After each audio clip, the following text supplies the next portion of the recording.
the question then comes, what is the responsibility of political parties in vetting those that they are fielding to Wananchi to carry their flag, in ensuring that, first of all, they are individuals who are clean? So background checks have been done. They've gone through, if it's carrier, to ensure that they pay their taxes. EACC has cleared them. Certificate of good conduct is there. What is the role of political parties in ensuring that? And even with these elections then, have we voted out President William Ruto's party? Have we rejected President William Ruto? Or have we voted in an individual who is accepted by the constituents in Ol-Kalou to come and better their lives, to deliver to them? And does this also show that the president has lost grip of the mountain? As a young person, I always say that I don't want to be the kind of leader that those people who are in their past millennials have been. I want to be a very honest leader, and it is not practically possible for political parties to be a filter of our leaders. One, because we are a country that still has not embraced that citizens should fund their political parties. Our political parties are funded by anybody who has interest in politics. The Kenyan voter has not come out properly or embraced funding political parties like we see in the US, where, you know, it's them funding budget and everything else. So political parties, as of today, I would say, are held hostage in most cases because they cannot do anything. You guys need 100 mic. I have the 100 mic. Where I get it from, you don't even have the choice to pick where I get it from. But political parties can make the conscious decision to be that sieve and say, please give us proof of the origin of your money for us to have you as our member, because the responsibility then lies with the parties, one would say. Yeah, I know that. That is what should be there. Legally, that is what political parties should do. But I've always said I want to be an honest leader. The Kenyan voter has put politicians and the political parties at a place where they have to have money to come to the Kenyan voter sometimes. In the case of Nyandarua County, it was literally not about money because it was people pouring out their frustration. But come 2027, again, the game of money will play out because I'll have to go to nominations because I am vying for Women Rep Nyandarua County. So I'll have to go for nominations. Within these nominations of the party, I'll have to go to the people. I'll have to spend money. I'll have to have logistics. So I think as much as political parties should have these filters, the Kenyan voter must also upgrade. He must raise the bar for himself as a voter to ensure that he can personally fund a political party with his own money, so that tomorrow he can ask a party, why are you taking money from somebody who has a corruption case? Why are you taking money from somebody who has a criminal case? But again, if this voter is still receiving money, is still asking me as Njeri Kahiga, unatuacha aje? Is still asking me, zamacho ziko wapi? This voter lacks again the moral authority to ask political parties where you get your money from. And does it come from a place of lack of understanding? Or that, you know, this person is not to ask, you're not to ask this person for something in order to give them your vote? Because that goes to the original question, and perhaps the answer to this could answer both. What were the people of Ol-Kalou voting for yesterday?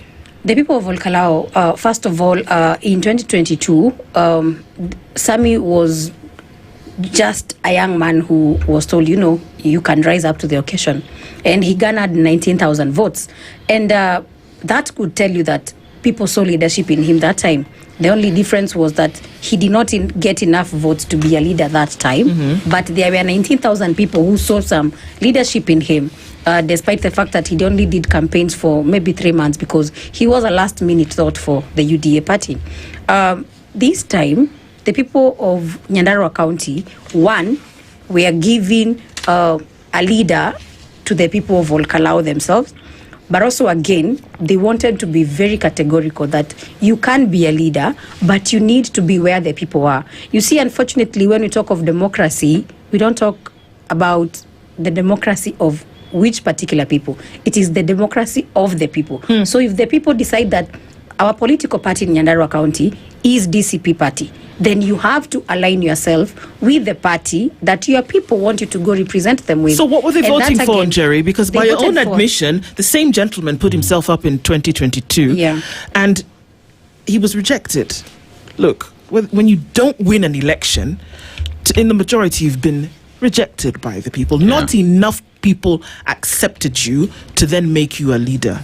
I agree. So what has changed in 2026 that they have said, okay, fine, let's give it to you? It goes back to my question.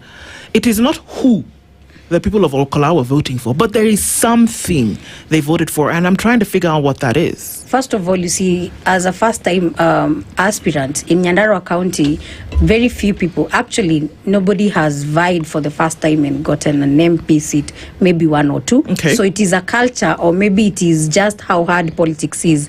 Because you see, when you're a young person, again, funding a campaign is not easy. So Sure. you are cut short with so many other instances. But I have to tell you that the people of Ol-Kalou voted in a leader. He's an intellect. He's a leader who knows what he's supposed to do in Bunge. And number two, they voted for a political party. They decided to tell William Ruto that this man that you humiliated, impeached, after we gave him as your deputy president, we have decided to also be part of the people that tell you that that was a terrible mistake politically. And number two, this is our son in the mountain. And people were sending a message to the president that, you know what, the next time you come and ask for our votes, you better stick to your word of keeping our votes, bringing development, and doing what you should do as a president. And if you guys up there collide, you don't have to involve us as a mountain to make us, feel like we did a mistake by voting you in. Remember, William was given so many votes in the mountain. And yesterday, by this morning, where he has gotten only 12%, that shows out of our 8 million votes, he can only garner 1 million, and the same amount that Baba got last time. But it is a clear indication that the mountain has gone. And in future, we as the mountain, because again, sometimes we have to agree that our politics in the mountain is quite very local, extremely local to the last man.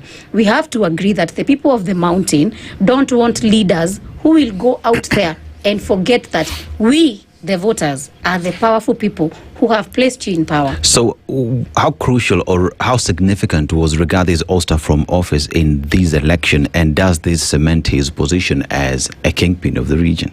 First of all, it was very significant. I can tell you, every meeting that we did, we had to call both. People used to tell you, yeah, we listen to you, Njeri, but please, pigia getungati. And the mountain has now, after the former president left, Uhuru Kenyatta, we have been yearning for a leader who can stand up for the people properly and face our oppressors. And Rigathi Gachagua has proved to be that leader. And I can tell you one thing for a fact. Now that the presidential conversation is ongoing at Wamonyoro, you saw a troop of people from Kipsigis, all the way from the backyard of the president, come to, tell him that, we believe in you. We hope that the future is good for you. And I can tell you, as of today, ule ni fire. See, we are no longer asking ni fire, see fire, ule ni fire. And again now, it has gone back to 2024 during his impeachment, where sometimes, God can use the worst scenarios to place you at a better place at the table. Because when he was the deputy president, he was not embraced fully by the whole mountain, because I personally felt I wanted to vote in Martha Karua as my deputy president. But what he has done in Nyandarua, 30,000 difference for a ruling party is not a joke. So, and his presence was not even there. It was just a phone call. You can imagine how now we have improved our politics, that the party leader does not have to go somewhere. You can simply make a phone call. So we have upgraded from having to go to one person as a party leader, and as a party, we feel like, I hope Kenyan can embrace that we can agree and we do what we are supposed to do on the ballot, regardless of the voter bribe